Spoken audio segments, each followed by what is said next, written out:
Very big bun. Big fluffy bun. It's a very big fluffy bun. Where's the beef? Does that bring back memories? Well, how many burgers do you think you eat in a year?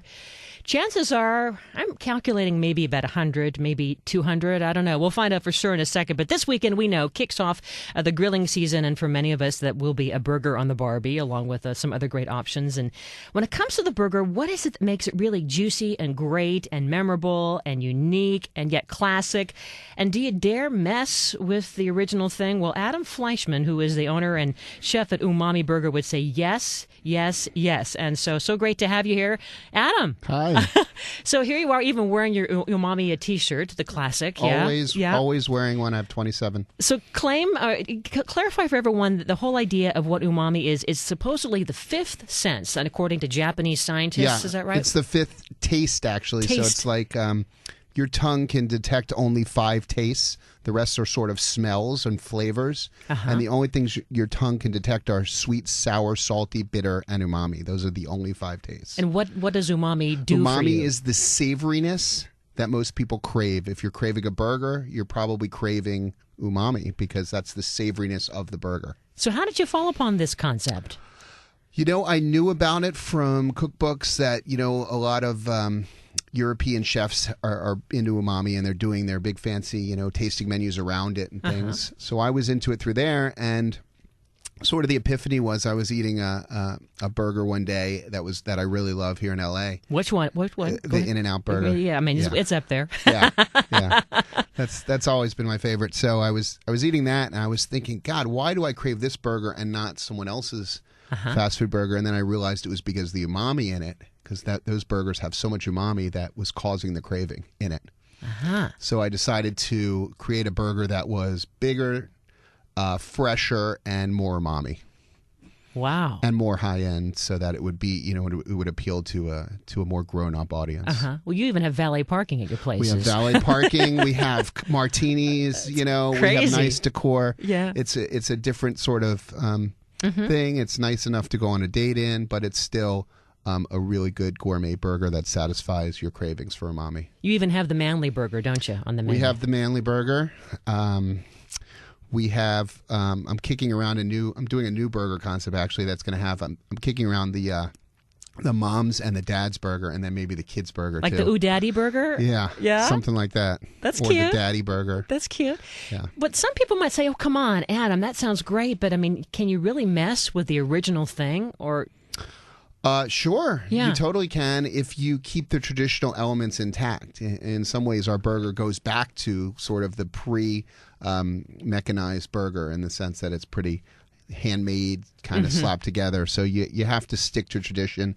A lot of new gourmet burgers have a crispy toasted bun, which I don't really like because it's hard. Ours are still the soft, traditional squishy bun that you would get at a fast food restaurant. And don't you have some kind of a crispy Parmesan cheesy thing? What is that? That's our signature. The signature like a wafer. burger. Yeah, we wanted to figure out how to put Parmesan in a burger because Parmesan is the number 2 umami containing ingredient in the world, which is why everyone's so addicted to it. And I love Parmesan. I guess as did I, but unfortunately, it doesn't really melt.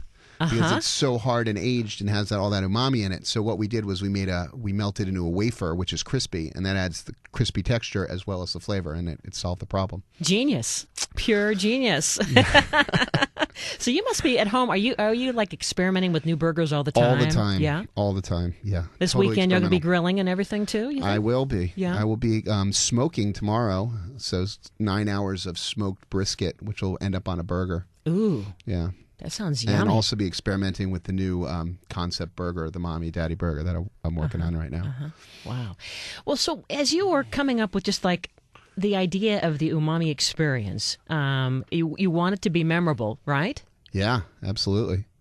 And then you have some Asian fusion stuff going on. I mean, some of the sauces kind of give you that vibe of Vietnamese, Thai. Yeah, we play around sweet. with everything, all the flavors. That this hot and sweet kind of complement the umami flavor. But, a lot of them are based on classic flavors like the Port and Stilton Burger, which we have, which is on the cover of Food and Wine this month. We created with just port wine reduced down and Stilton cheese because they go together on a cheese plate So we just do that on a burger. So we try not to overload anything with tons and tons of toppings. It's usually one or two components on the topping that really complement the meat instead of overdoing it. And on your menu, I mean, you aren't just serving beef, you're serving some we'll pork, serve anything. right? Oh, yeah. We do scallop burgers, and we do veggie burgers, 3 or 4 different ones, and mushroom burgers, and chicken, and pork. We do a lamb burger now that has some homemade lamb prosciutto that's kind of strapped to it. So whatever, we'll play with anything. There's something about umami, just talking about it makes your mouth kind of water. Yeah. What is that, you know? Well, it's the part of your tongue You're just that imagining umami hits. it. Yeah, and it hits the back part of your tongue, where different tastes like hit the side or the front of your tongue. So it really is a... very memorable, isn't it? It's a memorable sensation when you have something that has a lot of umami in it. It's incredibly memorable, which is why the word in Japanese not only means the savoriness, but it also means the perfect example of. So if they could have a pizza that they would say, this is umami because it's so perfectly done. Is chocolate an umami experience? You know, it's chocolate has no umami, but I think that it really and same with balsamic vinegar. Those are things that don't have it per se, but they really mimic that satisfying note. And I think because umami, a lot of things that are aged, like Parmesan, have umami, and chocolate and vinegars and things tend to have that kind of aged quality to it. So it isn't necessarily hot or spicy or sweet or whatever. It's just memorable. It's memorable. It's meaty. We call it savory. It's derived from an amino acid. So if you picture like a mushroom raw and then a grilled shiitake mushroom, that's the umami difference. Like the meatiness of a grape mushroom. That's really what umami is about. I love it. And so you're going to be doing some grilling for friends and family this weekend. Absolutely. And I guess that when you are grilling, that everyone is thinking, wait a minute, is he going to show the secrets? Are you kind of protective of how you're putting it together? Yeah, I'm pretty protective. I'm pretty fast too, so it's hard to see. But a lot of what we do are pre-made spices and ingredients that are already ready to go, so that when you actually make something, it can be a little faster. It's never super fast, but... So what is the secret to infusing the meat itself with flavor? Are you of the belief that you let the meat sit in some of the seasonings overnight? No, or how are you getting it? You can't do that at all with meat, not with burgers, because it will make it seize up, like become like sausage-like and dense, and you want it to be really loose. So we do everything we can to make a loose patty, and we use ring molds and stuff. But basically, you can hit it with the seasoning at the end when you're putting on the salt and pepper right before you cook it, or even when you pull it off the grill. You know, one of the most important thing about grilling is resting the meat. Obviously, you can't grill and then just serve it right to your guests because it'll be horrible. You have to let the meat kind of sit for about 5 minutes and let all the juices kind of redistribute, and that's when you can hit it with the umami seasoning. Or when you're finished grilling, when it's medium rare, you can baste it with like a brush. Just get like a Home Depot clean brush and just baste with some, any kind of umami you have in the house. Everyone has some. I mean, there's Worcestershire sauce, there's miso, there's teriyaki sauce. Those are all kind of umami-containing stuff. So there's maybe like 10 of them, I'm guessing, that you could just kind of always keep on hand. Absolutely, and we're going to be selling our umami dust and our sauce. Dust? Yeah. We make a dust, and we'll be selling that Fairy dust. Very soon. It is. Well, so just about everybody is going to be hitting the grill this weekend, and I thought maybe you could give us some pointers on just kind of taking us from start to finish. Sure. First with the burger. I mean, what is the secret to a great burger in terms of the cut of meat? Okay, what do you the like? secret, there's a lot of secrets to burgers, and there's a lot of things people do wrong, so it's a good topic. But, I mean, 99% of people I think who are grilling are just going to go to Costco and buy some ground meat. And that really is, you're already kind of defeating a perfect burger from the start. If you do that, what you should really do is buy, like you said, a cut of beef.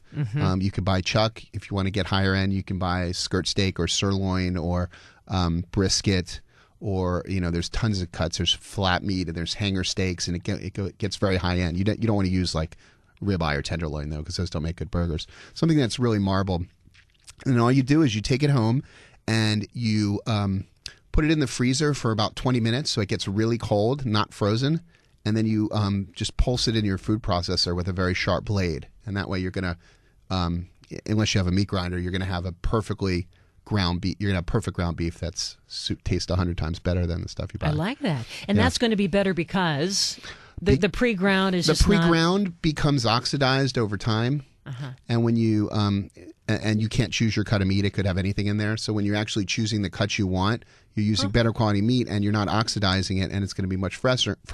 And also when it's in the package, it loses that loose pack quality that I was talking about.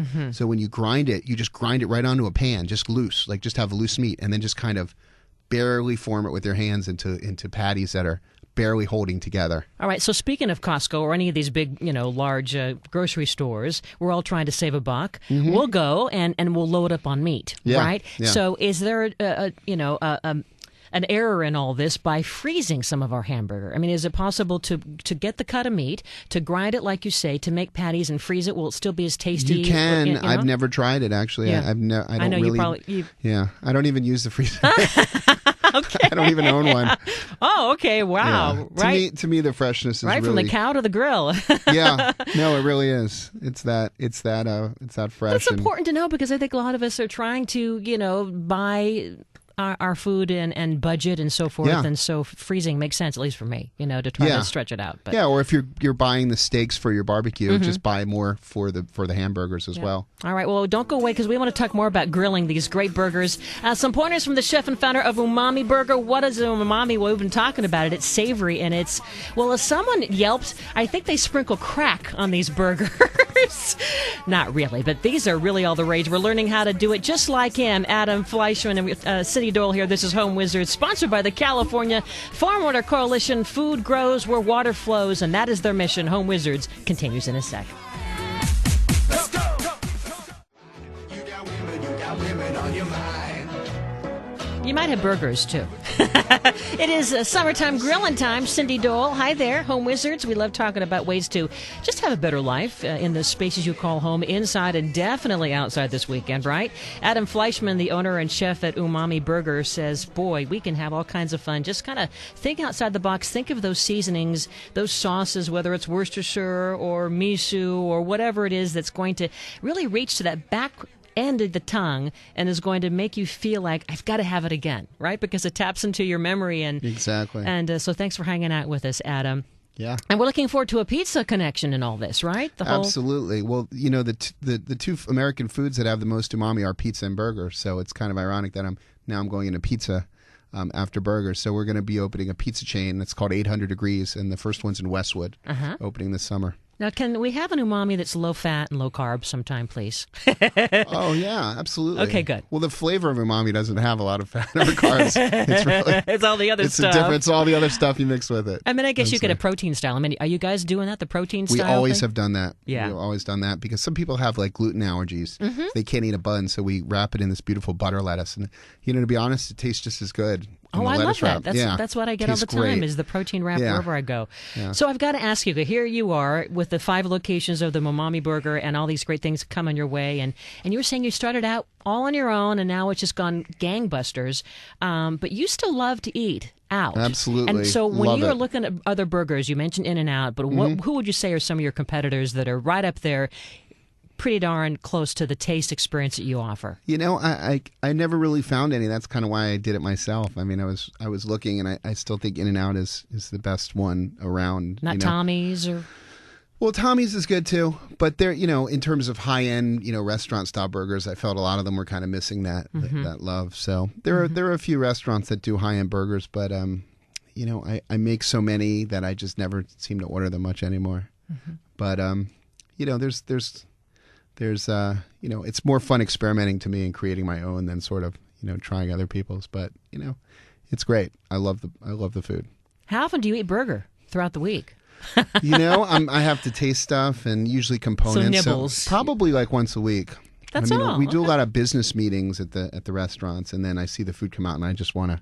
They're usually cutting them up into little 4s so that they can share them, and I usually take a taste to see if it's... So earlier we were talking with Party Charlie, and I'm not sure if you concur or not. It seems like you might, that he was suggesting that we serve little nibbles, at our summer party, absolutely. and like mini burgers or mini whatever it is, so that people can sample different kinds. Yeah, when we do catering jobs, we always do a miniature version of the burger that's very tall, but it's small, like the White Castle or one of those kind of things. Yeah, we always do that. All right, so give us some more helpers. You were given some ideas about getting a great cut of meat and then using our food processor after putting it in the freezer, the meat in the freezer just for a little bit Just to get to firm it up. chilled. I love that Yeah. idea, and it's firm, and then you put it in the food processor, and now you've got a really kicking ground beef. You've got amazing ground beef, and then just get a ring mold or chop a can if you don't have one, and just kind of form it into a loose ring, or even do it by hand very gently. And how thin do you like to flatten it? Ours are pretty thick. Ours are like 3/4 of an inch. So Okay. you can do whatever you really want. You could do thin.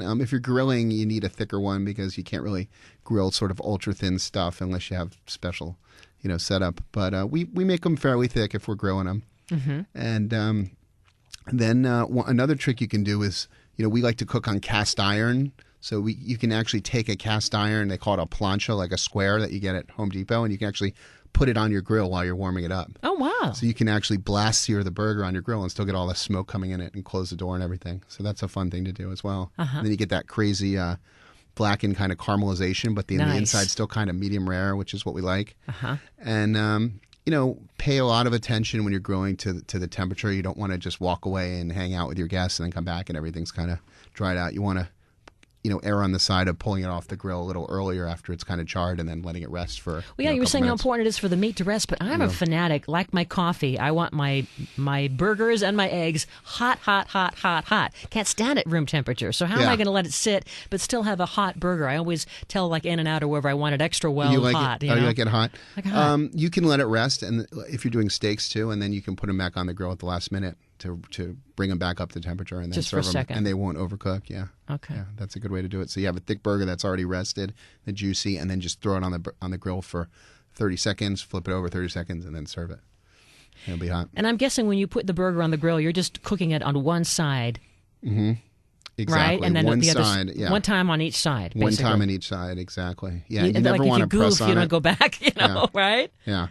You never want to press it with the spatula either. That's a sure sign of an amateur griller is when they're pressing things with the spatula because it kind of drives all the meat out of it, all the juice out of it. And a lot of times when we're grilling at nighttime, we run into this, no matter whether it's burgers or something else, we kind of goof on being done all the way because you can't see as well. So I know. what is your solution to that?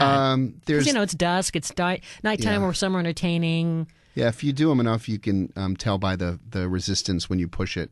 You push your the burger, finger, and you can kind of tell if it's giving a lot of resistance, it's probably pretty close to well done. And if it's still kind of soft and pushy, it's probably like medium rare, like you want it. And so what about the buns? You put the buns on the grill or you don't? No, I don't do that. We cook them separately, sort of. If you have a side thing on your grill, like a frying pan type thing, you can just kind of toast them in a frying pan. Tends to work better than putting them on the grill. Certain kind of bread that you like? You're saying you don't want it too crispy or too... Yeah, I don't use like baguette or ciabatta. I tend to use like brioche and soft bread. Even white buns are great if you get a nice one. They're great. Put a little Soft, cheese squishy. in there, huh? Absolutely. You have to have cheese. I never make a burger without cheese. Yeah. What are your favorite cheeses for burgers? Because you guys use exotic cheeses. We use exotic. We make our own American cheese. We process our own with different cheeses. We do the Parmesan. We do the Stilton. If you're doing one at home, I like, cheddar is always a good option. You never want to use anything too soft or too hard because neither will melt right. So something kind of firmer, like a Gruyere or a Comté or those types of cheeses are good gourmet cheeses. Would a feta work? A feta would work, particularly on a lamb burger. So if you do the same trick with the food processing of the lamb, and then you do that with feta, maybe some cucumber, that would be a great burger. Yeah. Do you have that on the menu already? No, we do. One of the umamis has a Greek lamb burger on it, but the other ones have different lamb. I was going to burgers. say I was going to trademark it already. No, Just kidding. we are doing that one actually. Just kidding. It's great. What about the veggies? And I know you probably have a veggie and a tofu burger of some kind, but for those who are, non-meat eaters and those of us entertaining, we want to be respectful of our friends and family who are of that kind of mindset. What should we do? What would be kind of fun and innovative without using meat? Or very little, yeah. Yeah, without using meat, you can make your own veggie burgers out of legumes or mushrooms. Usually works well together. Tofu works great. We do one where we just roast different mushrooms and then pile that with all the Parmesan and toppings and tomatoes and everything on the bun. So you do like a roasted glazed, shiitake mushroom burger. But making your own veggie burger from scratch, that might be a little too complicated for a cookout. Okay. Yeah. And if we are adding veggies, whether it's sautéed mushrooms or grilled or sautéed onions, how do we do that without them getting too mushy? And are you doing that on the grill, or are you doing it inside and then you're adding it at what point? I usually prep all the condiments inside so that everything's ready to go, and then just kind of hold them at temperature. And then when you're cooking the burger, you're just focused on that, and then you put all the condiments on it, and everything's perfect because you cooked everything separately. It's more work, but it adds a lot. Okay. Ketchup? You're not a ketchup person, are you? No, not only for fries. We serve ketchup. But, right. Burgers. What about special sauce? Yeah, we like that. Yeah. We like special sauce, or aioli is a good one. We like that. It depends on the burger. Certain burgers are great with different condiments, and it really depends on what you're putting in it. But ketchup is usually used to kind of mask an inferior sort of burger because it's a taste that you can relate to. You're pretty confident about those burgers, and I love on the menu you have some great looking fries. Talk about those fries. We do so many different kinds of fries, from sweet potato to your classic thin fries to thick cut fries that we cook 3 times, to onion rings, to homemade tater tots and smushed potatoes. We're always trying out different kinds of fries. So it's fries are hard to really get right, but they're really fun to work with. To do them at home, it's kind of tricky, huh? To do them at home is pretty tricky. When I was developing the fries, it took longer to make than the burgers. I mean, they were really, really complicated because you have to fry them 2 or 3 times. And I don't know if for a backyard barbecue, if I would even do the fry route. I would tend to do like a tomato burrata salad or some interesting beet salad, something as a side rather than fries. Well, Adam Fleishman, tell everybody your website so they can find Umami. www.umamiburger.com. We look forward to the pizza places, too. Thank you, Fun. Thanks for the great tips. I love it. We're smarter because of you. As we segue into hour 2, don't you go away, because more fun coming your way. We're going to talk about raising chickens to basically have your own homegrown eggs. Why not? You can do it in L.A. People are doing it in Beverly Hills. We're going to do that to save some money and just have that freshness right in your backyard. Plus, ways to save water to help farmers and keep the cost down on your food. And then we're also going to learn about summertime bugs. Ew! Cockroaches, and what about the bed bug? Home Wizards continuing right after this.